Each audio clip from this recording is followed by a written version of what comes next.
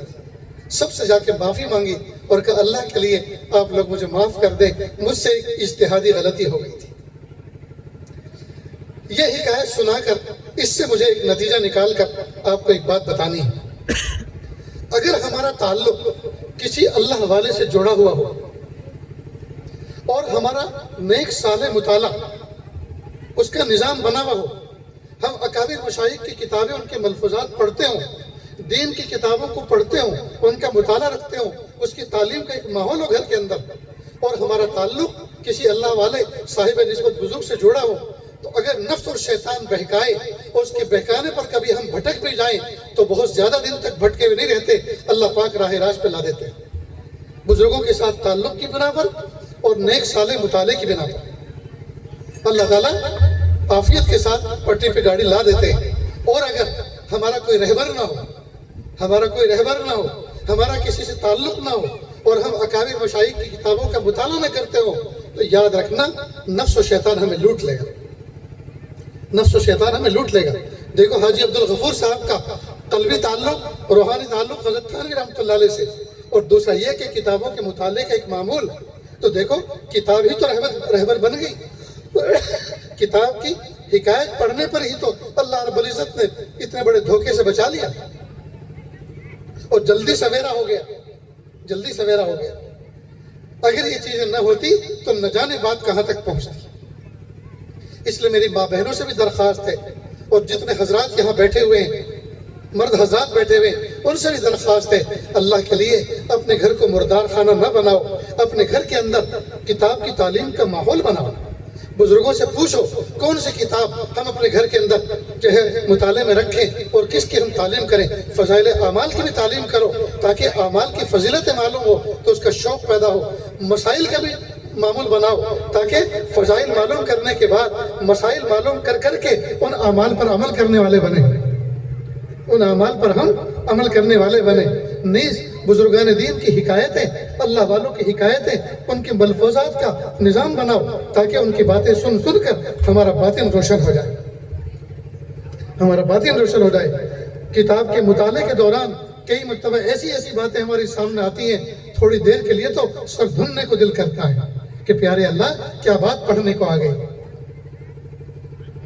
ایک بزرگ صاحب نسبت، انہوں نے عجیب و غریب قرآن پاک کی آیت پڑھی، ایک آیت لکھی، اور آیت کے تحت عجیب و غریب مضمون لکھا۔ وہ فرماتے ہیں پیارے اللہ، قرآن پاک کے اندر آپ نے فرمایا ان اللہ اشترى من المؤمنین انفسهم واموالهم بان لهم الجنہ، بے شک اللہ تعالیٰ نے مومنوں کی جان اور مال کو جنت کے بدلے خرید لیا ہے نا قرآن پاک کی آیت؟ بے شک اللہ تعالیٰ نے مومنوں کی جان اور مال کو جنت کے بدلے خرید لیا ہے۔ اس کے آگے وہ لکھتے ہیں پیارے اللہ، آپ اپنے ازلی علم سے جانتے تھے مبی خراب ہے، یعنی جس چیز کو آپ نے خریدا ہے، جس چیز کو ہم خریدتے ہیں اس چیز کو ٹرم کے اندر مبی کہتے ہیں، مبی کہتے ہیں، اور جس چیز سے خریدتے ہیں اس کو ثمن کہتے ہیں، جس کو ہم اردو میں قیمت کہتے ہیں۔ تو جو چیز خریدے اس کو مبی کہتے ہیں، جس چیز سے خریدے اس کو ثمن کہتے ہیں۔ تو یہاں ثمن جنت ہے، اور مبی انسانوں کی جان اور مال ہے۔ پیارے اللہ، آپ اپنے ازلی علم سے جانتے تھے کہ جو سودا آپ کرنے جا رہے ہیں مال خراب ہے، مال بیکار ہے، باوجود اس کے پھر بھی آپ نے خریدا۔ میری آپ سے درخواست ہے پیارے اللہ، اپنی کیے ہوئے سودے کو رد مت کرنا، ورنہ کوئی پوچھنے والا نہیں، کوئی خریدنے والا نہیں۔ کتنی معرفت بھری بات ہے دوستو، کتنی معرفت بھری بات ہے کہ ہم تو بکاؤ مال ہیں، ہم تو اللہ کے خریدے ہوئے ہیں، ہم تو بکے ہوئے ہیں۔ جب ہم بکے ہوئے ہیں تو ہم خود اپنے آپ کے مالک ہی نہیں ہیں، ہم اپنے آپ کے مالک نہیں ہیں، ہمارے مالک تو اللہ ہیں۔ لہٰذا جب ہم اس کے بکے ہوئے ہیں تو انصاف کا تقاضا یہ ہے مالک ہمارے ساتھ جیسے معاملہ کرے ہم اس کے مطابق زندگی گزاریں۔ اگر میں نے آپ نے گھوڑا خریدا ہے تو گھوڑا بکاؤ مال ہے، وہ ہم نے خرید لیا، وہ ہمارا مملوک ہے، ہم اس کے مالک ہیں۔ تو گھوڑے کی وفاداری کا تقاضا یہ ہے کہ وہ ہمارے اشاروں پر چلے، ہماری آواز کو پہچانے، ہمارے اشاروں کو سمجھے، جب ہم چلنے کے لیے کہیں وہ چلے، اور جب ہم رکنے کے لیے کہیں وہ رکے۔ یہ گھوڑے کی وفاداری کا تقاضا ہے۔ اور اگر وہ ہٹی ہے، وہ ہٹ دھرم ہے، وہ ہمارے اشاروں کو نہیں سمجھ رہا، وہ ہماری باتوں کو نہیں مان رہا، تو کوئی اس کو رکھنا پسند کرے گا؟ آدمی اس کو نکالنا پسند کرے گا۔ تو جب ہم اللہ کے خریدے ہوئے ہیں، ہم اللہ کے مملوک ہیں، اللہ ہمارے مالک ہیں، اللہ ہمارے مشتری ہیں، جی ہمارا معاملہ ہو چکا ہے، اس کا تقاضا یہ ہے کہ دوستو ہم اپنے پیروں کو، اپنے ہاتھوں کو، اپنے جسم کے روئے کو اللہ کی مرضی کے مطابق ڈھال دیں، اللہ کے حکموں کے مطابق چھوڑ دیں۔ ہم اپنی نگاہوں سے وہ نہ دیکھیں جس کو ہمارا دل چاہ رہا ہے، ہم وہ دیکھیں جس کو اللہ دیکھنا پسند کر رہا ہے۔ ہم اپنے دل اور دماغ سے اس کو نہ سوچیں جس کو ہمارا نفس کہہ رہا ہے، ہم وہ سوچیں جس کا سوچنا اللہ کو پسند ہے۔ ہم اپنے زبان و قلم سے وہ چیزیں نہ بولیں، وہ چیزیں نہ لکھیں جو اللہ کو ناپسند ہے، ہم وہ چیزیں لکھیں جو اللہ کو پسند ہے۔ ہمارے قدم اگر گناہ کی طرف چل رہے ہیں، اس کا مطلب یہ اللہ تعالیٰ کو اس طرف چلنا پسند نہیں ہے، ہم اپنے قدموں کو روکیں اور اس طرف چلیں جس راستے میں چلنا اللہ کو پسند ہے۔ بات سمجھ میں آ رہی ہے کہ دوستو؟ تو جب ہم اللہ کے خریدے ہوئے ہیں، ہم بکاؤ مال ہیں، اللہ نے ہمیں خرید لیا ہے جنت کے بدلے، اس کا مطلب یہ کہ ہم اپنے مالک نہیں ہیں۔ کمال تو یہ ہے کہ ہم سب کچھ اللہ پہ نچھاور کر دیں، اور اس کو سمجھا انبیاء کرام نے، اس کو سمجھا انبیاء کرام نے۔ سیدنا ابراہیم علیہ السلام فرماتے ہیں ان صلاتی و نسکی و محیای و مماتی للہ رب العالمین۔ میرے پیارے اللہ، میری جانی عبادت، میری مالی عبادت، جی ان صلاتی و نسکی و محیای و مماتی، اور میری زندگی اور میری موت، اللہ سب کا سب آپ کے لیے قربان۔ میرے پیارے اللہ، آپ جیسے چاہیں مجھے اسے استعمال کریں۔ سیدنا ابراہیم علیہ السلام ملک شام میں بکریاں چرا رہے تھے، ایک نوجوان آگے چلتا جا رہا تھا اور عجیب و غریب انداز سے اللہ کی مناجات کر رہا تھا۔ فوراً متوجہ ہوئے اور کہا اے نوجوان، کیا اپنے پیارے انداز سے اللہ تعالیٰ کی تعریف کی، ایک مرتبہ اور سنا دو۔ کہا کیا دو گے؟ کہ یہ جو بکریوں کا ریوڑ ہے، آدھی بکریاں آپ کو دے دیتا ہوں۔ اس نے سنا دیا۔ کہا اللہ تعالیٰ آپ پر رحم کرے، آپ نے تو میرا دل تڑپا دیا، میرے پیارے اللہ کی اتنی اچھی تعریف کی، ایک مرتبہ اور سنا دو۔ کہا اب کیا دو گے؟ کہ بقیہ جو آدھا ریوڑ بچا ہے وہ بھی آپ کو دے دوں گا۔ اس نے دوبارہ سنا دیا۔ مچل گئے، جیسے جیسے اللہ کا تذکرہ دو مرتبہ سنا تڑپ گئے۔ کہا اللہ کے لیے احسان کر دو، ایک مرتبہ اور سنا دو۔ کہا اب کیا بچا ہے آپ کے پاس دینے کے لیے؟ کہا بکریوں کا ریوڑ تو میں نے آپ کو دے دیا، ان کو چرانے کے لیے چرواہے کی ضرورت پڑے گی، میں زندگی بھر چرواہا بن کر آپ کے ساتھ رہنے کے لیے تیار ہوں۔ اللہ پلیز جی ایک مرتبہ اللہ کی محبت کی تعریف میں ایک مرتبہ اور سنا دو۔ بس جب یہ کہا فوراً کہا اے ابراہیم علیہ السلام، اللہ کی سلامتی ہو تم پر، میں تو اللہ کا فرشتہ ہوں، انسانی شکل میں بھیجا گیا ہوں۔ اللہ پاک نے مجھے بھیجا کہ جاؤ میرے ابراہیم خلیل اللہ کے سامنے میری تعریف کرو، پھر دیکھو وہ میرے نام کا کیا دام لگاتا ہے، وہ میرے نام کا کیا دام لگاتا ہے۔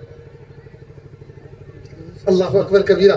یہ سیدنا ابراہیم علیہ السلام اللہ سے کیا کہہ رہے ہیں؟ ان صلاتی و نسکی و محیای و مماتی للہ رب العالمین۔ اللہ میری جانی عبادت، میری مالی عبادت، میری زندگی، میری وفات سب آپ کے لیے ہے۔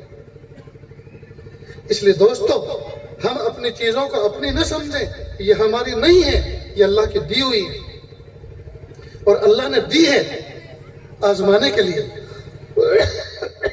اللہ یہ دیکھنا چاہتے ہیں کہ ہم اللہ سے کتنی محبت کرتے ہیں، ہم اللہ سے کتنی محبت کرتے ہیں۔ کبھی اپنے گھر کو باہر سے رک کر دیکھا کرو اور سوچا کرو میرے پیارے اللہ، آسمان کی چھت کے نیچے آپ نے کتنا پیارا گھر مجھے عطا فرمایا، آسمان کی چھت کے نیچے آپ نے مجھے رہنے کے لیے چھت عطا فرمائی، کروڑوں انسانوں سے بہتر مجھے آپ نے گھر عطا فرمایا۔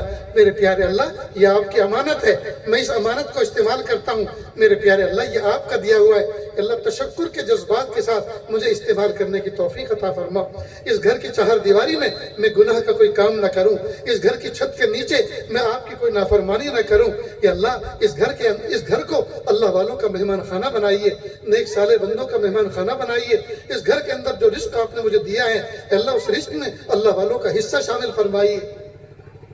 ہم اپنے گھر کو اس نظر سے دیکھیں، اگر اللہ پاک نے ہمیں کوئی موٹر بائک دی ہے، اللہ پاک نے ہمیں کار دی ہے، 2 گھڑی اس کو دیکھیں اور کہیں پیارے اللہ یہ آپ کی نعمت ہے اور آپ نے مجھے امانت کے طور پہ دی ہے، یہ اللہ یہ آپ کی امانت ہے، یہ آپ کی نعمت ہے، میرے پیارے اللہ میں اس کو آپ کی مرضی کے مطابق چلانے والا بنوں، گناہوں کے راستے میں یہ نہ چلے، کفر و شرک کے راستے میں یہ نہ چلے، آپ کی نافرمانی کے راستے میں یہ نہ چلے، کہ اللہ آپ کی فرما برداری میں چلے، آپ کی محبت کے راستے میں چلے، کہ اللہ آپ کے نیک صالح بندے اس میں بیٹھنے والے بنے، آپ کے نیک بندوں کو ایک جگہ سے دوسری جگہ موو کرنے والا میں بنوں۔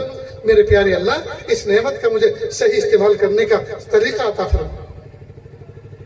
غرض یہ کہ پیر کے ناخن سے لے کے سر کے بال تک جتنی ہمارے پاس چیزیں نعمتیں ہیں یہ ہماری نہیں ہیں، یہ اللہ کی ہیں، اور قیامت کے دن ان کے بارے میں ہم سے سوال ہوگا۔ تو ہمیں چاہیے کہ ہم ان نعمتوں کا صحیح استعمال کریں۔ آج کل کے نوجوان بچے اور بچیاں گھنٹوں گھنٹوں انٹرنیٹ استعمال کر رہے ہیں، گھنٹوں گھنٹوں فون استعمال کر رہے ہیں، اور اگر صبح سے لے کے شام تک کا ان سے حساب لو، آپ نے اللہ کی محبت میں، اللہ کی راہ میں، حضور پاک کی محبت میں اور دین کے راستے میں کتنی دیر اس کو استعمال کیا، کتنا دین سیکھا، کتنا دین اس کے ذریعے سے سکھایا، کتنی باتیں دین کی باتیں سمجھی اور کتنی کسی کو سمجھائیں، اور ٹوٹل نکال کے منٹ نکال کے بتاؤ، نہیں تو میں چیک کرتا ہوں تم نے کون کون سی ویب سائٹ پہ جا کر کتنے گھنٹے اس پہ ضائع کیے۔ دوستو نتیجہ 0/0 نکلے، گھنٹوں گھنٹوں اس میں ضائع ہو رہے ہیں۔ بہت سے نوجوان بچے بچیوں کی انگلیاں مڑ گئی ہیں، ان کے ناخن گھس گئے، ان کی شیپ ری شیپ ہو گئی ہے، فون استعمال کر کر کے، فون اسکرول کر کر کے اور بٹن کو پش کر کر کے۔ ہائے ہائے قیامت کے دن اس انگلی سے سوال ہوگا، اس انگلی سے پوچھا جائے تم نے اللہ کی محبت میں اس کو کتنی حرکت دی اور گناہوں کے راستے میں اس کو کتنی مرتبہ حرکت دی، کیا جواب دیں گے دوست؟ ہم اپنی زندگی کا رخ بدلیں، ہم اپنے لائف اسٹائل کو مکمل بدلیں، فل یو ٹرن لیں، اللہ کی محبت پہ قدم بڑھائیں، نگاہوں سے خیانت نہ کریں، سوچ کے گناہوں سے بچیں۔ آج کل کے نوجوان بچے اور بچیاں بظاہر صوفی صافی نظر آتے ہیں، بظاہر نیک صالح نظر آتے ہیں، لیکن سوچ کے گناہوں میں مبتلا ہیں۔ دل دماغ کے اندر ہر وقت گناہوں کی پکچر چل رہی ہوتی ہے، ہر وقت گناہوں کا نظام سوچ رہے ہوتے ہیں۔ اور تو اور نوجوان بچے بچیوں نے کئی مرتبہ میسج بھیجے، پیغام بھیجے کہ حضرت جس وقت ہم سجدے کی حالت میں ہوتے ہیں اس وقت میں زنا کے خیالات دل و دماغ میں گونجتے رہتے ہیں، زنا کی پلاننگ تیار کر رہے ہوتے ہیں۔ ہائے ہائے اللہ کے 2 قدموں کے درمیان گویا سجدہ کر رہے ہیں، اور اتنے قریب ہونے کے باوجود اللہ سے پھر بھی اللہ سے اتنے دور ہیں۔ اس لیے سوچ کو بدلیں، اور سوچ بدلنے کا طریقہ آسان یہ ہے، آپ اگر کسی گاڑی میں سفر کر رہے ہو اور راستے میں آپ کو مرا ہوا کوئی کتا ملے جس کا بدن پھٹ چکا ہو، پھیل چکا ہو روڈ پر، اور آپ اس کو دیکھیں، تھوڑی دیر آنکھیں بند کر لیں، گھن کریں، تھوڑی دیر کے بعد آپ منزل پہ پہنچے، گاڑی پارک کریں، گھر میں جائیں، دسترخوان لگا ہو تو آپ کو کھانے کو جی نہیں کرے گا، اور کھانے میں اگر گوشت ہو اور جی نہیں کرے گا، لیکن کھانا ضرور ہے، اس لیے کہ سامنے والے نے دعوت دی ہے، آپ کو بھوک بھی لگی ہے، اس کے علاوہ پھر کوئی دوسرا آپشن نہیں، کھانا بھی ضرور ہے، لیکن منظر ایسا دیکھ کر آئے ہیں کہ کھانے کو دل نہیں کر رہا۔ تو اس موقع پر ہم کیا کرتے ہیں؟ کوئی سوال کرتے ہیں اور اپنی سوچ کو بدلتے ہیں، اور سوال کر کے سامنے والے کے جواب میں اپنی سوچ کو مگن کر دیتے ہیں، یہاں تک کہ پورا کھانا چھٹ کر جاتے ہیں۔ ایسا ہی ہے نا؟ تو جب کبھی گندی سوچ آئے دل دماغ کے اندر، ہم گندی سوچ کو اچھی سوچ سے تبدیل کریں۔ کیسے؟ مثلا گناہ کا خیال آیا، فوراً یہ سوچے میں امی ابا کے سامنے بیٹھا ہوں اور وہ میرے دل میں آنے والے حالات کو اگر دیکھ لیں اور اس پر نظر کر لیں تو ان کو کتنی تکلیف ہوگی۔ میں اپنے شیخ کے سامنے بیٹھا ہوں، میں اپنے استاذ کے سامنے بیٹھا ہوں، میں جو مجھے نیک سمجھتا اس کے سامنے بیٹھا ہوں، اس کے سامنے اگر یہ راز اوپن ہو جائے، جو میرے دل میں خیال آ رہا ہے اگر یہ اوپن ہو جائے تو اس کو کتنا برا لگے گا۔ پھر کبھی یہ سوچیں کہ میں نے احرام پہنا ہوا ہے، میں کعبۃ اللہ کا طواف کر رہا ہوں، کبھی یہ سوچیں میں حضور اقدس صلی اللہ علیہ وسلم کی سنہری جالی کے سامنے کھڑا ہوا درود حضور پڑھ رہا ہوں، الصلاۃ والسلام علیک یا رسول اللہ، الصلاۃ والسلام علیک یا حبیب اللہ۔ غرض یہ کہ گندی سوچ کو اچھی سوچ سے تبدیل کریں تو انشاءاللہ بچ جائیں گے۔ نوجوان بچے، نوجوان بچیاں گندی سوچ میں مبتلا ہوتے ہیں اور پھر آ کر ہتھیار ڈال دیتے ہیں، سرنڈر کر دیتے ہیں اور کہتے ہیں گناہوں سے نہیں بچ سکتے، گندی سوچ سے نہیں بچ سکتے۔ نہیں بچ سکتے یا بچنے کی کوشش نہیں کی؟ ان سے سوال کیا جاتا ہے آپ بچ نہیں سکتے یا آپ نے بچنے کی کوشش نہیں کی؟ اب یہاں چپ۔ اگر بچ نہیں سکتے اور اللہ نے بچنے کے لیے کہا ہے تو اس کا مطلب یہ کہ نعوذ باللہ اللہ ظالم ہے، اللہ نے ایسی چیز کا آرڈر دیا ہے جس کو ہم کر نہیں سکتے، اور اللہ نے کسی بندے کو اور بندی کو کوئی ایسا حکم نہیں دیا جس کو برداشت نہ کر سکے، جس پر وہ عمل نہ کر سکے۔ اللہ تعالیٰ اپنے بندوں اور بندیوں پہ ظالم نہیں ہے۔ معلوم ہے اللہ نے اس چیز کا حکم دیا ہے جس کو ہم آسانی سے کر سکتے ہیں، لیکن یہ جو ہم کہہ رہے ہیں کہ نہیں کر سکتے وہ اس لیے نہیں کر سکتے کہ نہ کرنے کی کوشش نہیں کی۔ اگر نہ کرنے کی کوشش کرتے تو اللہ تعالیٰ کامیاب فرما دیتے، اللہ کامیاب فرما دیتے۔ تو جو یہ آج جو آپ کے سامنے اپنا سبق سنا رہا ہے آپ کی سمجھ میں آ رہی ہے کہ نہیں؟ یہ کنڑ بولنی پڑے گی۔ اللہ تعالیٰ آپ کو خوش و خرم رکھے۔ جس نسبت پر آپ لوگ جمع ہوئے ہیں بہت دل خوش ہوا۔ میری ماں بہنیں دور دراز سے سفر کر کے آئی، جن بچیوں نے سیرت کوئز میں اس مسابقے کے اندر حصہ لیا اور اپنے دل دماغ کے اندر اللہ کے محبوب صلی اللہ علیہ وسلم کی سیرت سے متعلق حالات کو اور جو عبارتیں ان کو دی گئیں ان کو ذہن نشی کیا، ان کو محفوظ کیا۔ پیارے اللہ ان بچیوں کو اس سیرت پر قدم آگے بڑھانے کی توفیق عطا فرما، اللہ تعالیٰ ان کو کبھی محروم نہ فرما۔ اور کتنے پیارے دن ان بچیوں کے گزرے ہوں گے جب انہوں نے رات دن اس پر محنت کی ہوگی، تیاری کی ہوگی۔ اللہ تعالیٰ کے نام، اللہ کے محبوب صلی اللہ علیہ وسلم کے نام مبارک کو، خاندان مبارک کو اور صحابہ اور صحابیات کو اور اللہ کے محبوب صلی اللہ علیہ وسلم کی سیرت کے حالات کو اپنے دل دماغ میں اس کو بٹھایا ہوگا اور رٹا ہوگا، ذہن نشی کیا ہوگا۔ علامات کتنے قیمتی ہیں۔ غرض یہ دوستو اپنے اکابر مشائخ کے ساتھ اپنے تعلق کو مضبوط کریں، کتابوں کی تعلیم کا گھر کے اندر ایک ماحول بنائیں۔ انشاءاللہ روزانہ کچھ نہ کچھ صفحات کتابوں کے پڑھے جائیں گے، ہمارا ایمان تازہ رہے گا، ہمارا علم تازہ رہے گا، ہمارا دل دماغ روشن رہیں گے اور مختلف قسم کی چیزیں پڑھی جائیں گی۔ صرف فضائل نہیں، فضائل پڑھتے رہیں اور مسائل معلوم نہ کریں تو فضائل پہ عمل کیسے کریں گے؟ فضائل پہ عمل کیسے کریں گے؟ تو فضائل بھی سنیں، فضائل سے شوق پیدا ہوگا، مسائل بھی سنیں، مسائل کے ذریعے سے عمل کرنے کا سلیقہ معلوم ہوگا، سلیقہ معلوم ہوگا۔ نہیں بزرگان دین کے ملفوظات کو پڑھیں، بزرگان دین کی باتوں کو پڑھیں، اس سے جذبہ پیدا ہوگا، اس سے جذبہ پیدا ہوگا۔ دوستو کتابوں کے پڑھنے سے کچھ چیزیں کئی مرتبہ زندگی میں ایسی سامنے آتی ہیں زندگی کی کایا پلٹ جاتی ہے، زندگی کی کایا پلٹ جاتی ہے۔ لیکن پڑھیں تو صحیح، پڑھیں تو صحیح، نہ جانے اللہ رب العزت عبارتوں کے ذریعے سے، کتابوں کی عبارتوں کے ذریعے سے ہماری زندگی کے پلٹنے کے فیصلے فرما۔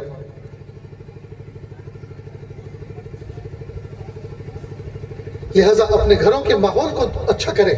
اللہ کے محبوب صلی اللہ علیہ وسلم کی سیرت صرف کتابوں میں پڑھ کر رکھ دی جائے یہ رکھنے کی چیز نہیں ہے۔ اللہ کے محبوب صلی اللہ علیہ وسلم کی سیرت یہ نمونہ ہے، یہ ایگزامپل ہے، یہ سلیقہ ہے۔ اور اللہ کے محبوب صلی اللہ علیہ وسلم نے جو باتیں فرمائی ہیں وہ باتیں وہ صرف وقتی کارگزاری کے طور پر یا صرف وقت گزاری کے طور پر اور سن کے وقت گزارنے کے طور پر نہیں ہے، چھوڑ دینے کے لیے نہیں ہے، بلکہ ان کو زندگی میں اپنانے کے لیے۔ اللہ کے محبوب صلی اللہ علیہ وسلم کی اللہ کے محبوب صلی اللہ علیہ وسلم کی حیات طیبہ میں ایک جملہ ملتا ہے الدین والنصیحہ، حدیث مبارکہ میں جملہ ملتا ہے الدین والنصیحہ، یہ دین نام ہے سراپا خیر خواہی کا۔ یورپ کا ایک انگریز، یورپ کا ایک گورا انگریز بغداد کی طرف چلا جہاں اسلامی حکومت تھی۔ اس نے سوچا میں اسلامی حکومت دیکھتا ہوں، ان کی حکومت کیسی ہوتی ہے، نظام حکومت کیسا ہوتا ہے، وہاں کے مسلمان کیسے ہوتے ہیں، ان کے چال ڈھال کیسے ہوتے ہیں، وہ کس طرح زندگی گزارتے ہیں۔ لہٰذا وہ چلا بغداد شہر میں، دن بھر گھومتا رہا۔ اس کو شیونگ مشین کی ضرورت تھی، اس کو اپنی داڑھی صاف کرنی تھی، انگریز تھا۔ وہ ایک دکان پر گیا اور وہ ریزر مشین جو بھی اس زمانے کی ہوتی تھی اس کو دکھایا اور کہا ایسی چیز آپ کے یہاں ہے؟ اس نے کہا ہے، دکھاؤ۔ اس نے نمونہ دکھایا، اس کو پسند آیا، اس نے پوچھا اس کی قیمت کیا ہے؟ قیمت بتائی تو وہ بھی اس کو مناسب معلوم ہوئی کہ 1 پیس دے دو. تو اس نے کہا سوری معاف کرنا، دکان سے اترو نیچے، روڈ کراس کرو، سامنے والی دکان سے سیم کمپنی کی سیم قیمت میں یہی چیز آپ وہاں سے لے لو. یہ پردیسی تھا، اترا سامنے والی دکان پر گیا کہ یہ چیز ہے، کہاں ہے؟ کہ دکھاؤ. دکھائے تو وہی جو پہلی دکان پہ دیکھی. کہ قیمت تو قیمت بھی وہی جو پہلی دکان پہ تھی. کہ 1 پیس دے دو، اس نے دے دیا، اس نے پیسے دے دیے. یہ لے کر پہلے والی دکان پر آیا اور کہا میں نے جب آپ کو یہ کہا یہ آپ کیا ہے تو آپ نے کہا ہے، اور مجھے دکھایا، مجھے پسند بھی آئی، قیمت بھی بتائی، پھر آپ نے مجھے بیچا کیوں نہیں؟ کیا وہ چیز آپ کے پاس سنگل پیس ہے، نمونے کا پیس ہے، آگے دکھانے کا نہیں ہے؟ کہ نہیں، میرے پاس گوڈاؤن میں بہت سارے پیس پڑے ہوئے ہیں. کہ پھر آپ نے مجھے بیچا کیوں نہیں؟ کہ اصل میں صبح سے اب تک میرے یہاں کئی کسٹمر آ چکے، لیکن آدھا دن ہونے آیا ہے، سامنے والی دکان پر اب تک کوئی کسٹمر نہیں آیا. اگر شام تک کوئی نہیں آئے گا، آج اس کا چولہا ٹھنڈا رہ جائے گا، آج اس کے بچے بھوکے سو جائیں گے. میں نے سوچا کم از کم 1 کسٹمر تو اس کے ہمیں بھیج دوں. وہ بڑا حیران ہوا کہ یہ لوگ ایک دوسرے کی اتنی خیرخواہی کرتے ہیں. کہ یہ آپ کو کس نے سکھایا؟ کہ ہمارے دین نے، ہمارے نبی نے سکھایا. الدین النصیحہ، دین نام ہے سراپا خیرخواہی کا. وہ بڑا حیران ہوا. پھر وہ چلتا رہا، لوگوں کو بغور دیکھتا رہا، اٹھنا بیٹھنا چلنا پھرنا اس کو نوٹ کرتا رہا. اب اسے بھوک لگی، وہ ایک ہوٹل پر گیا. اس زمانے میں جیسے بھی ہوٹل ہوتے ہوں گے، دسترخوان بچھا ہوا تھا. اس نے کھانے کا آرڈر دیا، ہاتھ دھو کر بیٹھ گیا اپنے آرڈر کے آنے میں، ڈلیوری کے انتظار میں. اللہ کی شان، تھوڑی دیر کے بعد بیرا آیا اور اس نے اس کا جو آرڈر تھا وہ سامنے پیش کر دیا. اب اس نے کھانا شروع کیا. سامنے ایک نوجوان بچہ پہلے سے کھا رہا تھا کافی دیر سے، اس نے اس کو دیکھنا شروع کیا. جب اس انگریز کی نظر اس نوجوان پر پڑتی تو اپنی نظریں جھکا لیتا، اور جب یہ کھاتا تو وہ اس کو دیکھتا. خیر وہ پہلے سے کھا رہا تھا، ہاتھ دھو کر بل پے کرنے چلا گیا. جب یہ انگریز کھا کے فارغ ہوا، ہاتھ دھو کر اپنا بل پے کرنے کے لیے کاؤنٹر پر گیا تو کاؤنٹر والے نے کہا آپ کا بل پے ہو چکا ہے. کہ کس نے کیا؟ کہ وہ جو آپ کے سامنے بیٹھ کے نوجوان کھا رہا تھا اس نے کیا. کہ وہ میرا کیا لگتا ہے؟ کہ وہ آپ کا لگتا تو کچھ بھی نہیں، لیکن اس نے ہمیں ایک عجیب بات کہی کہ یہ آدمی جو میرے سامنے بیٹھ کے کھا رہا ہے یہ ہماری کنٹری کا معلوم نہیں ہوتا، یہ کسی ادر کنٹری سے ہمارے یہاں مہمان آیا ہے. اور اسلام میں مہمان نوازی کرنے کی فضیلت ہے، لہٰذا میں فضیلت والا مومن بننا چاہتا ہوں. اس کا جو بل ہوگا میں پے کرتا ہوں، ان سے مت لینا. تو کہ وہ کدھر کو گیا؟ کہ وہ تو مجھے بھی پتہ نہیں وہ کدھر کو گیا. کہ میں اس کو تھینک یو کہنا چاہتا ہوں، شکریہ ادا کرنا چاہتا ہوں کہ وہ اس کا بدلہ قیامت کے دن اپنے اللہ سے لے لے گا. اس کا بدلہ قیامت کے دن اپنے اللہ سے لے لے گا. بس اس انگریز نے سوچا اور فوراً اس کاؤنٹر والے سے کہا اگر اسلام اتنا پیارا مذہب ہے اور اس کی تعلیمات اتنی روشن ہیں اور مسلمان ایسے اتنے اچھے ہوتے ہیں، پلیز مجھے بتائیے اسلام کیسے ایکسیپٹ کیا جاتا ہے، میں اسلام قبول کرنا چاہتا ہوں. اور کاؤنٹر والے کے ہاتھ پر کھڑے کھڑے اس نے اسلام قبول کر لیا. میرے بھائیوں، ہمارے احوال کو دیکھ کر، ہمارے لین دین کو دیکھ کر، ہماری چلت پھرت کو دیکھ کر لوگ کلمہ پڑھا کرتے تھے، اسلام قبول کیا کرتے تھے. آج ہم اتنے غلیظ ہو چکے ہیں، اتنے کمزور ہو چکے ہیں، اور ہمارا ایمان اتنا کمزور ہو چکا ہے، لوگ ہم سے دیکھ کر نفرت کرتے ہیں. تو ضرورت ہے اس بات کی، اسلام کی روشن تعلیمات، اللہ کے محبوب صلی اللہ علیہ وسلم کی سیرت کی روشنی میں ہم اس کو اپنائیں، ان پر کاربند ہوں، ان پر عمل پیرا ہوں، اور محبوب صلی اللہ علیہ وسلم کی زندگی کا حسین نمونہ اپنی زندگی میں سمو لیں. لہٰذا جب کبھی ہمیں کوئی چلتا پھرتا دیکھے تو دیکھتا رہ جائے، جب کبھی چلتا پھرتا دیکھے تو دیکھتا رہ جائے. اس امت میں ایسے ایسے اکابر اور مشائخ گزرے ہیں، جب وہ اغیار کے علاقوں سے گزرے تو لوگ دیکھتے رہ گئے اور دیکھ کر کہا یہ کسی جھوٹے کا چہرہ نہیں ہو سکتا، یہ کسی جھوٹے کا چہرہ نہیں ہو سکتا. تو میرے بھائیوں، ہمیں اپنی زندگی میں تبدیلی لانے کی ضرورت ہے.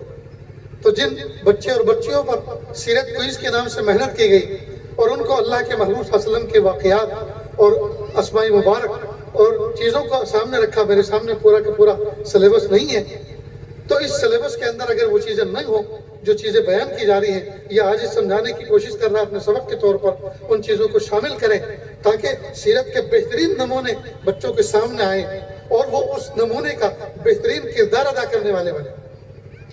اس چیز کو ہم اپنی زندگیوں میں لانے کی ضرورت ہے۔ دوستو، وقت پہ نماز پڑھو، وقت پہ ذکر و اذکار کرو، وقت پہ قرآن پاک کی تلاوت کرو، جی اپنے گھر کو جنت کا نمونہ بناؤ۔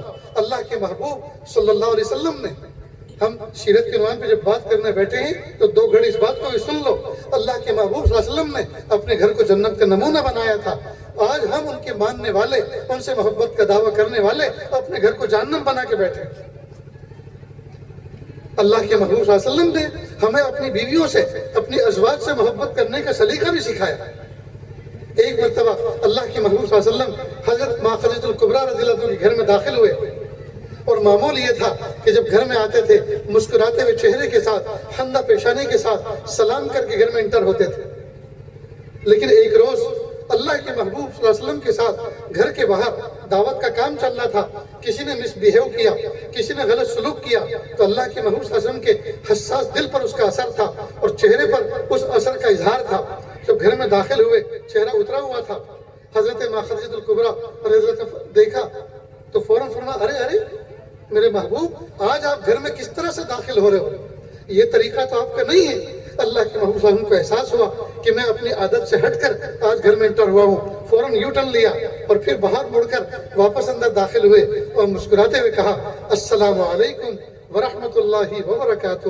تو حضرت ماں خدیجہ الکبریٰ رضی اللہ عنہا نے فرمایا کہ ہاں، اب ہوئی نا کوئی بات، اب ہوئی نا کوئی بات۔ معلوم ہوا مسکراتے ہوئے چہرے کے ساتھ گھر میں داخل ہونا، سلام کر کے دعا دیتے ہوئے گھر میں داخل ہونا، جی یہ اللہ کے محبوب صلی اللہ علیہ وسلم نے ہمیں طریقہ سکھایا۔ اب ہم میں سے کتنے ہیں جو گھر میں اس انداز سے داخل ہوتے ہیں؟ ہم لوگوں کا حال یہ ہے، گھر سے باہر سے آتے ہیں، راستے بھر ہیلو ہائی کرتے ہیں، مسکرا کے گال بھی اور جبڑے بھی دکھنے لگتے ہیں، الیکٹرانک سلام کرتے ہیں، بائک پہ بیٹھتے ہیں، ہارن بجاتے ہیں، ڈیپر دیتے ہیں، یہ الیکٹرانک سلام ہے۔ اور گھر میں آتے ہیں کمانڈر بن کر، گھر میں آتے ہیں کمانڈر بن کر۔ جس آدمی کی کسی پہ دادا گیری نہیں چلتی وہ کمزور بیوی پہ چلاتا ہے، اور آئے گا اور آستین چڑھائے گا کہ ہاں کیا پکایا ہے؟ وہ آگے سے کہتی ہے بینگن، کہ تو ہی کھا لینا۔ ارے اللہ کے بندے، تو نے بینگن لا کے رکھے تھے تو اس نے بینگن پکائے، تو مچھلی لا کے رکھتا تو مچھلی تل کے تجھے دیتی۔ ہائے ہائے، کتنی بری بات۔ دوسروں کے گھر میں جائے گا، یہ مرد حضرات ذرا دھیان سے سنیں، اس محلے والے، اس محلے میں جو بیٹھے ہیں وہ ذرا اس بات کو دھیان سے سنیں، ان کی بھی باری آنے والی، کچھ باتیں ان کو بھی سنانی۔ آج یہ موقع اللہ پاک نے عطا فرمایا۔ دوسرے کے گھر میں اگر کبھی مہمان بنو، اس کی عورت نے جو کھانے پکائے اور پکوان تیار کیے، اس کی تعریف اپنے گھر میں کبھی بھی بھول سے مت کرو، ورنہ بیوی کو اتنی بری لگتی ہے یہ بات، کئی مرتبہ اس کے دل میں یہ بات آتی ہے، اور کئی مرتبہ بہت سی تو منہ پھٹ زبان سے کہہ بھی دیتی ہے۔ اب یہ کہتے ہیں میں دوست کے ہاں گیا، بھابی جان نے فلاں ڈش بہت شاندار بنائی تھی، کہا بھابی کو رکھ لو، مجھے کیوں رکھا ہوا ہے؟ بھابی کے یہاں رہنے لگو، ہم تو کبھی پکانا جانتے ہی نہیں، ہم نے تمہیں ہمیشہ زہر پروسا ہے، ہم نے تو تمہیں کبھی کچھ کھلایا ہی نہیں، بھابی کھلاتی ہے۔ بھابی کا ایک دن کھا کے اس کے گن گا رہے ہو، اور میرے ساتھ زندگی کے 20 سال گزار دیے، آج تک میرا بنایا ہوا کھانا تمہیں اچھا نہیں لگا۔ بیوی کو یہ بات بہت بری لگتی ہے۔ لہٰذا ہمیشہ دسترخوان پر جب اٹھو اور اللہ پاک نے جو ذائقہ آپ کو دیا، آپ نے اس سے انجوائے کیا، آپ اپنی بیوی کی تعریف کرو، ماشاءاللہ پیاری، اللہ تعالیٰ آپ کو جزائے خیر دے، دل خوش ہو گیا۔ یاد رکھنا، دنیا میں جتنے اینیمل اور جانور ہیں وہ کھا پی کے تگڑے ہوتے ہیں، ہیلدی ہوتے ہیں، ان کی ہیلتھ بنتی ہے، لیکن بیوی ایسا جانور ہے، یہ کھا پی کے صحت مند نہیں ہوتی، اس کو اگر اچھے الفاظ کہیں، اس کی اگر تعریف کریں تو یہ صحت مند ہو جاتی ہے، ساری کی ساری بیماریاں دور۔ آپ گھر میں 10 مہمانوں کو بلائیں، 10 مہمانوں کے لیے وہ پکوان تیار کریں، تھک کے بیچاری چور چور ہو جائے، جب مہمان کھا کے فارغ ہو، ہاتھ دھو کے بیٹھ جائیں، اور آپ دسترخوان سے بچا ہوا کھانا لے کر آئیں اور اپنی بیوی سے کہیں پیاری اللہ تمہیں جزائے خیر دے، میرے مہمان انگلی چاٹتے رہ گئے، پلیٹ چاٹتے رہ گئے، کتنا بہترین آپ نے ان کی ضیافت کی، کتنا شاندار تم نے پکوان تیار کیا، لاؤ پیاری جن ہاتھوں سے تم نے اس کو بنایا ہے ان کو میں بوسہ دیتا ہوں۔ اب آپ نے 2 میٹھے بول دیے، آپ نے یہ اسٹائل دکھا دی، اب اس بیوی کو گویا آپ نے ملٹی وٹامن دے دیا، ملٹی وٹامن دے دیا، اس کے سارے درد ختم، اس کے ساری دکھن ختم، ساری تھکن ختم، اب تو وہ کھانا بھی نہیں کھائے گی، اس لیے کہ آپ نے اس کی تعریف جو کر دی۔ تعریف انسان کی کمزوری ہے، اور ہم افسوس کی بات ہے جس پہ کچھ خرچ نہیں ہوتا وہ کام ہم نہیں کرتے۔ تو جب کچھ خرچ نہیں ہوتا وہ کام ہم نہیں کرتے تو خاک کچھ لا کے دیں گے۔ ایک بات اور سمجھ لیں، ہر بیوی اپنے شوہر سے اپنی محبت کا پروف چاہتی ہے، ہر بیوی اپنے شوہر سے اپنی محبت کا پروف چاہتی ہے، لیکن زبان سے کبھی نہیں کہتی کہ مجھے اسٹیمپ پیپر پہ لکھ کر لا کے دو کہ مجھے تم سے محبت ہے۔ وہ تو اندازوں میں، اسٹائل میں جانچ لیتی ہے، بھاپ لیتی ہے میرے شوہر کو مجھ سے محبت ہے کہ نہیں۔ لہٰذا ایک دو بات آپ کو بتاتا ہوں، ذرا دھیان سے سنیں کہ وہ کس سے خوش ہوتی ہیں اور کیا چیز پروف بنتا ہے۔ آپ کبھی سفر پہ جاؤ، لمبے سفر پہ گئے اور گھر پر آئے تو آپ راستے سے کوئی چھوٹی موٹی جولری لے کر آؤ، کوئی کپڑا لے کر آؤ، کوئی تصویر مسلح لے کر آؤ، کوئی بہترین کتاب لے کر آؤ، کوئی اس کی پسندیدہ چیز لے کر آؤ، اور تنہائی میں کوئی پیاری یہ چیز مجھے تمہارے لیے بہت پسند آئی، تمہارے ہاتھ میں یہ چیز اچھی لگے گی، جی یہ قبول کرو۔ وہ بیوی تنہائی میں جا کے اس کو چومے گی، آنکھوں سے لگے گی، سر پہ رکھے گی اور سوچے گی اوہ میرے شوہر کو مجھ سے محبت ہے، تبھی تو اپنے بزی شیڈول سے ٹائم نکال کر میرے لیے یہ چیز خرید کے لے کر آئے۔ بس یہ چیز، یہ تحفہ آپ کا اس کے لیے ایک پروف بن جائے گا محبت کا۔ افسوس کی بات ہے مردوں کو، شوہروں کو یہ گر کس نے نہیں بتایا اور ان کی زندگی بھر یہ بات سمجھ میں نہیں آئی کہ میری بیوی کو میں کیسے خوش کر سکتا۔ یہاں تک کہ بیچاری عورت بوڑھی تک ہو جاتی ہے، بڑھاپے تک شوہر کبھی پھوٹے منہ سے یہ نہیں کہتا مجھے تم سے محبت ہے۔ ایک بزرگ کسی گھر گئے اور وہاں جا کر جب کھانے پینے سے فارغ ہو گئے تو میزبان سے کہا کہ اپنی گھر والے کو دروازے کے پیچھے کھڑا کرو، میں دعا بھی دینا چاہتا ہوں اور کچھ دو جملے کہنا چاہتا ہوں کہ بیٹی اللہ تمہیں جزائے خیر دے، کتنا پیارا کھانا تم نے بنایا اور کتنی محنت تم نے اس پہ صرف کی ہوگی، اللہ تمہیں اس کا بہترین بدلہ عطا فرمائے، ہمارا دل خوش ہو گیا۔ ادھر سے پھوٹ کے رونے کی آواز آئی، سسکیاں بھر کے رونے کی آواز آئی۔ تو انہوں نے پوچھا کہ بیٹا کیا بات ہے، تم رو کیوں رہی ہو؟ اس نے کہا حضرت میرے شوہر تمہارے پاس کھڑے ہوئے ہیں، زندگی ہو گئی میرے کھانے پہ آج تک انہوں نے کبھی تعریف نہیں کی، میرے کان ترس گئے کہ یہ کبھی میرے پکائے ہوئے کھانے کی تعریف کریں۔ تو دوستوں ہم کتنے بڑے بخیل واقع ہوئے، یہ عورتوں کا حق ہے، ہم ان کا حق ان کو دیں، ان کے اچھے کاموں پہ ان کی تعریف کریں، ان کے اچھے کاموں پہ تعریف کریں، ان کی ہمت افزائی کریں۔ وہ کوئی جانور خرید کے ہم نہیں لائے کہ جیسے چاہے اس کے ساتھ مس بیہیو کریں، مہر دے کر ہم نے ان پہ کوئی احسان نہیں کیا۔ پتہ ہے وہ کتنی بڑی قربانی دے کر آئی ہیں، پیاری ماں کو چھوڑا، پیارے باپ کو چھوڑا، بھائی بہنوں کو چھوڑا، پیارے آنگن کو چھوڑا، سہیلیوں کو چھوڑا، رشتہ داروں کو چھوڑا، سب اپنوں کو چھوڑا، تمہارے پیچھے، تم اجنبی کے پیچھے جی چلی آئی اپنا پرس لے کر، یہ سوچ کر کہ میرے ابا نے تمہارے ساتھ نکاح کر دیا، میرے ابا نے اللہ تعالیٰ کا حکم تمہارے ساتھ جاری کر دیا، لہٰذا بقیہ زندگی اللہ کے حکموں کے مطابق تمہارے ساتھ گزارنی ہے۔ تو ایک اجنبی مرد کے پیچھے ایک زندگی کی بازی لگا دیتی ہے عورت، اس نے کتنی بڑی قربانی دی، اور ہم مرد ہو کر اس عورت کے مقابلے میں کچھ نہ کریں، یہ کیسی عجیب بات ہے، اس نے کتنی بڑی قربانی دی۔ جب کوئی لڑکی اپنے گھر سے رخصت ہو کر گھر سے باہر نکلتی ہے، پتہ ہے منظر کیسا ہوتا ہے؟ پتہ ہے منظر کیسا ہوتا ہے؟ ٹھیک وہی منظر ہوتا ہے جو گھر سے جنازہ نکلنے کا منظر ہوتا ہے۔ اور فرق اتنا ہے کہ جنازہ تو چار کندھوں پہ باہر نکلتا ہے، اور بیٹی جو گھر سے رخصت ہوتی ہے وہ اپنے وہ گویا جنازہ ایسا ہے جو اپنے پیروں سے گھر سے نکلتا ہے، زندہ جنازہ ہے، لیکن صدمہ وہی ہوتا ہے جو مردہ جنازے کے نکلنے پہ ہوتا ہے۔ اس دن ماں کھانا نہیں کھاتی، غم کھاتی۔ میں نے اپنی بیٹی کو رخصت کیا، مجھ سے پوچھو آپ نے لے جانے کتنے ایسے ہوں گے جنہوں نے اپنی بیٹیوں کو رخصت کیا، وہ رات کیسی گزرتی ہے، وہ دن کیسا گزرتا ہے، وہ شام کیسی گزرتی ہے۔ جس بچی کو 18-20 سال محبتوں کے ساتھ پالا پوسا، اس کی تربیت کی، اور یک لخت اس کو رخصت کر دینا ہوتا ہے، اور انجام کا کچھ پتہ نہیں بچی کے ساتھ کیا برتاؤ ہونے والا ہے، زندگی اس کی کس طرح گزرے گی، شوہر جو بنا ہے وہ کس طرح کا معاملہ کرے گا، محبتیں دے گا یا نفرتیں دے گا، جی کس طرح، کچھ پتہ نہیں ہے۔ اس باپ سے پوچھو، اگر اللہ تعالیٰ یہ حکم نہ دیتے نکاح کرنے کا، کوئی باپ 1 گھنٹے کے لیے بھی اپنی بیٹی کو کسی کے گھر میں بھیجنے کے لیے تیار نہیں تھا، لیکن یہ اللہ کا حکم ہے۔ باپ نے اللہ کا حکم سنا، ماں نے اللہ کا حکم سنا، پورا کیا، جی، اور بیٹی نے اللہ کا حکم سنا، حکم سن کے گھر کو چھوڑ کر شوہر کے پیچھے چلی گئی۔ لیکن شوہر مرد ہو کر، بہادر ہو کر وہ عورتوں کے ساتھ ویسا سلوک نہیں کرتا جس کا ان کو حق لگتا ہے۔ اس لیے دوستو، بیویوں کے ساتھ نرمی کا معاملہ کرے، محبت کا معاملہ کر کے، محبت کا معاملہ کر کے، ان کے دل ٹوٹے ہوئے ہوتے ہیں، ان کے دل بہت کمزور ہوتے ہیں، ان کا جسم بہت کمزور ہوتا ہے، وہ ڈانٹ ڈپٹ زیادہ دیر نہیں سہ سکتی، وہ آپ کی ناراضگی زیادہ دیر نہیں سہ سکتی، اور آج کے دور میں تو اور زیادہ نازک معاملہ ہے، اور بلکہ گمبھیر معاملہ ہے۔ اگر آپ محبت نہیں دیں گے، نہ جانے کتنے محبت دینے کے لیے تیار بیٹھے ہیں، اور فون کے ذریعے سے ان کا تعلق کسی سے جڑ جائے گا۔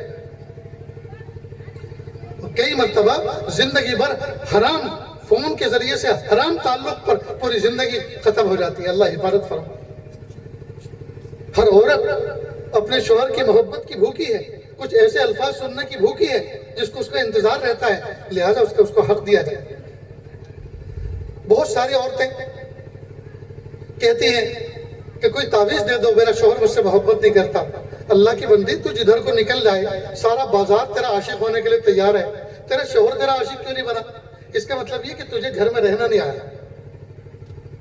ایک بہت بڑی کمی ہماری ماں بہنوں کے اندر یہ ہے کہ پھوڑ پن انداز سے رہتی ہے، گھر کے اندر سلیقے سے نہیں، گھر کے باہر نکلیں گی تو دلہن بن کر، اور گھر میں رہیں گے تو بھنگن بن کر۔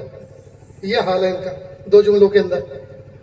اسلام نے عورت کو یہ تعلیم دی، گھر کے اندر رہو دلہن بن کر، گھر کے باہر جاؤ تو بھنگن بن کر، تاکہ کسی بدباطن انسان کی تم پہ نظر ہی نہ پڑے۔ لیکن کسی ولیمے میں جا رہی ہو، زرق برق لباس پہنا ہو، تو کئی مرتبہ شوہر اپنی نظریں جھکا لیتا ہے، وہ آگے سے کہتی ہے میں تمہارے والی تو ہوں، کو ہو تو میرے والی ہے، تو پہچان میں نہیں آ رہی، آج پہچان میں آئے گی کہاں سے کہ آج تو دلہن بن کے نکلی ہے باہر۔ یاد رکھنا، شوہر کے علاوہ کسی اور دوسرے کے لیے زیب و زینت اختیار کرنا اور بن ٹھن کر نکلنا حرام ہے، حرام ہے اور حرام ہے۔ عورت صرف اپنے شوہر کی نظر میں جچنے کے لیے، اس کی نظر میں بھانے کے لیے اپنے آپ کو تیار کر سکتی ہے، کسی اور کی نظر میں اچھے لگنے کے لیے اپنے آپ کو تیار کرنا اس کے لیے حرام ہے۔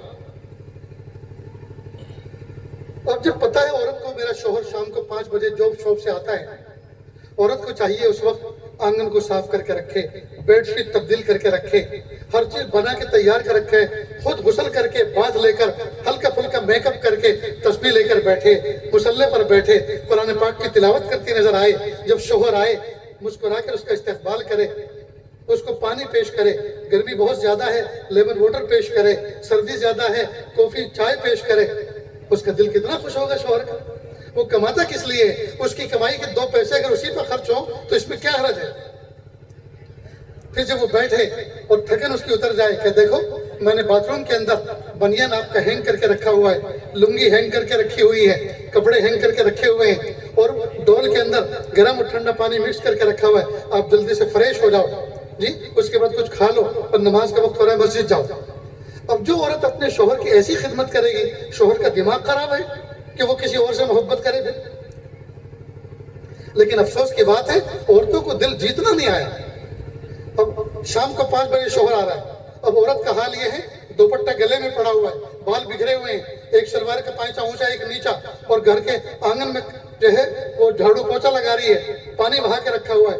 شوہر کئی مرتبہ ٹھٹک جاتا ہے، یہ اپنے والی ہے یا کام والی؟ یہی سمجھ میں نہیں آتا کہ یہ اپنی گھر والی ہے یا کام والی۔ کئی مرتبہ شوہر شکایت کرتا ہے میری بیوی مجھ سے محبت نہیں کرتی، 2 گھڑی میرے پاس بیٹھتی نہیں۔ اب جب وہ نہیں بیٹھے گی تو میں کیا کروں گا؟ میں حرام لذات لوں گا، میں فلمیں دیکھوں گا، میں چوراہوں پہ بیٹھوں گا، دوسرے کی بہو بیٹیوں کو دیکھوں گا۔ تو کوئی بات بتائیں، کوئی تعویذ دیں کہ میری بیوی مجھ سے محبت کرنے والی ہو جائے۔ اللہ کے بندے، تجھے اپنی لائف اسٹائل کو تبدیل کرنے کی ضرورت ہے، کیا مجال ہے کہ بیوی تجھ سے محبت نہ کرے؟ شوہر مثال کے طور پہ گیریج پہ کام کرتا ہے، ہر وقت اس کے آئل کے کپڑے ہیں، ہاتھ میں گریس لگا ہوا ہے، جسم پہ جگہ جگہ پر آئل کے دھبے لگے ہوئے ہیں، پسینے میں بدبو پھوٹ رہی ہے، تھکا ہارا آیا اور ایسے آ کے سو گیا، اور وہ سوچتا ہے اسی حالت میں اپنی بیوی سے محبت کی ملاقات کروں۔ اب بتائیے جب اس کے جسم کے اندر مرے ہوئے کتے جیسی بدبو آ رہی ہے تو بیوی خاک محبت کرے گی؟ بیوی خاک محبت کرے گی؟ ارے اللہ کے بندے، گھر میں آ، بہترین بات لے، غسل کر، صاف ستھرا ہو، صاف ستھرے کپڑے پہن، نماز ادا کر، اللہ کو راضی کر، اور گھر کے اندر خندہ پیشانی سے بچوں کے ساتھ بیٹھ، محبت کے ساتھ بیٹھ، اور تنہائیوں میں جب بچے نہ دیکھ رہے ہوں بیوی کی طرح محبت بھرے اشارے کر تو اس کا دل جیت لے۔ کیا مجال ہے کہ وہ تجھ سے محبت نہ کرے؟ لیکن بہت افسوس کی بات ہے دوستو، صفائی ستھرائی کے اعتبار سے طرفین میں عورتوں کی طرف سے بھی مردوں کی طرف سے بہت بڑی کوتاہی ہے۔ دوسرے کے سامنے بن سنور کے جانے کے لیے تیار رہتے ہیں لیکن اپنوں کے ساتھ بن سنور کے نہیں رہتے۔ کبھی کسی شوہر نے اس نیت سے عطر خریدا کہ جو خوشبو میری بیوی کو پسند ہے میں وہ خوشبو لیتا ہوں وہی لگاؤں گا تاکہ جب گھر میں جاؤں میری بیوی کا دل خوش ہو جائے؟ بیوی کو خوش کرنے کے لیے عطر نہیں خریدتا، نیت یہ ہوتی ہے ایسا خریدوں کہ جب میں کسی گرلز کالج کے سامنے سے گزروں تو ساری لڑکیاں مجھے دیکھیں، حالانکہ کسی کو فرصت نہیں ہے دیکھنے کی، سب اپنے اپنے کام میں لگی ہوئی۔ لیکن یہ میاں منہ مٹھو سمجھتا ہے ساری دنیا کی عورتیں مجھے دیکھ رہی ہیں۔ یہ کتنی حرام نیت ہے دوستو، یہ کتنی حرام نیت ہے۔ لہٰذا اپنے گھر کو جنت کا نمونہ بناؤ، جنت کا نمونہ بناؤ، بچوں کا دل خوش کرو، اپنی گھر والیوں کا دل خوش رکھو۔ گھر والیوں کو چاہیے کہ وہ اپنے شوہر پہ قابو رکھیں۔ اگر شوہر بیوی کے ہوتے ہوئے، حلال بیوی کے ہوتے ہوئے پھر اگر کسی افیئر میں پھنسا ہوا ہے، اس میں یقیناً کہیں نہ کہیں کمی کوتاہی بیوی کی، وہ اس میں حصے دار بن رہی ہے، اس لیے کہ وہ یا تو اس کے حق ادا کرنے میں کمی کوتاہی کر رہی ہے، یا محبت کا اظہار کرنے میں کمی کوتاہی کر رہی ہے، یا آنا کانی کر رہی ہے، جس کی وجہ سے شوہر باہر کے برے ماحول کو دیکھ کر اپنے جذبات پر قابو نہیں کر پا رہا، اور نتیجہ یہ کہ وہ گناہ میں ملوث ہو رہا ہے۔ میری ماں بہنوں، جس دور سے ہم گزر رہے ہیں یہ بہت نازک دور ہے، یہ میڈیا کا دور ہے، یہ انٹرنیٹ کی بدماشی کا دور ہے۔ اللہ کے لیے اپنے آپ کو سنبھالیں اور اللہ سے یہ چیز مانگیں، میرے پیارے اللہ وہ سلیقہ ہمیں سکھا دیجئے، وہ طریقہ ہمیں بتا دیجئے جس طریقے سے زندگی گزار کر اور طریقے پہ چل کر پیارے اللہ ہم اپنے گھر کو جنت کا ماحول بنا۔ تو دوستو عمل کریں گے نا انشاءاللہ؟ اللہ تعالیٰ سے دعا ہے پیارے اللہ کہی ہوئی بات پر، سنی ہوئی باتوں پر عمل کرنے کی توفیق عطا فرمائے، ہمارے گھروں کو جنت کا نمونہ بنائے۔ جن بچیوں نے ترقی کی اور جن دوست احباب نے ان کی ہمت افزائی کے لیے بڑی بڑی انعام کی رقومات پیش کی، اللہ تعالیٰ ان کی جھولیوں کو بھر دے، اللہ ان کے ہاتھوں کو ہمیشہ دینے والا بنائے، بھیک مانگنے سے اللہ حفاظت فرمائے۔ جن انتظامیہ نے، جن اساتذہ نے اس نظام کی اختتام تک جو محنتیں کی ہیں، اللہ تعالیٰ دنیا آخرت میں اس کا بہترین بدلہ عطا فرمائے۔ جن بچوں نے حسرت بھرے انداز سے اس پورے نظام کو دیکھا اور وہ حصہ نہ لے سکے، اللہ تعالیٰ ان کو بھی حصہ لینے کی توفیق عطا فرمائے۔ اور پیارے اللہ ہم سب کو ایسا بنا دیں کہ ہم اللہ کو پسند آ جائیں۔ وآخر دعوانا ان الحمد للہ رب العالمین۔